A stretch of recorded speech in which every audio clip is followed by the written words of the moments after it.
Washington State high school football coach who had a habit of praying on the field with players, with coaches, with community people if they so desired. And he said, look, I'm just, praying, and if they choose to be here, there's nothing I've done to bring that on. That case about to be decided by the Supreme Court of the United States. His name is Joe Kennedy.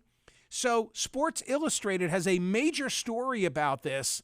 I'm embarrassed to tell you, do they still publish? I don't even know if you can still it's funny buy that you a asked copy that on because the stand. I've seen it says the daily cover. Yeah. But is that something that's only online? I bet it's only online if I don't had know. to guess. But the daily cover looks like the cover of a real magazine. Such a big deal when I was a kid, deal. to get a copy of Sports Illustrated, especially the swimsuit and issue. They had this was before the swimsuit issue. What? They had a little column, Faces in the Crowd. Seriously? And oh my gosh, you've liked characters this whole time. Huh? Like, that's so you. Well, Faces in the Crowd would be like up and comers. And I remember at one time there was someone from my area, I don't know who it was, who made Faces in the Crowd. Huge deal. It was a big deal. That's really cool. Anyway, so they have a story, we'll call it a cover story, about the coach from Washington State who would pray at the 50-yard line. I talked about it here extensively, and he lost his job.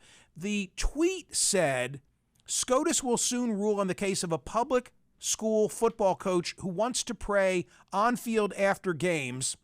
The expected result, a win for the coach, Kennedy, and an erosion of bedrock American democracy. Some people upset about Sports Illustrated saying that a win for the coach would be an erosion of American democracy. My take on the coach was, if he wanted to just stand there and pray, he could have stood there and prayed, but he did it with fanfare and this is my take, wanted to make himself central.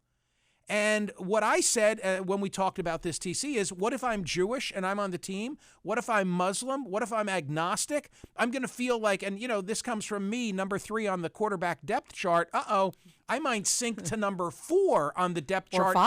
Or 5 if I don't go pray with coach. Well, and I think the fact that he's bringing this all the way up to the Supreme Court proves you right. In other words, if all he wanted to do was say a prayer on the sidelines and not be the center of the tension, it wouldn't have gone this far to begin with.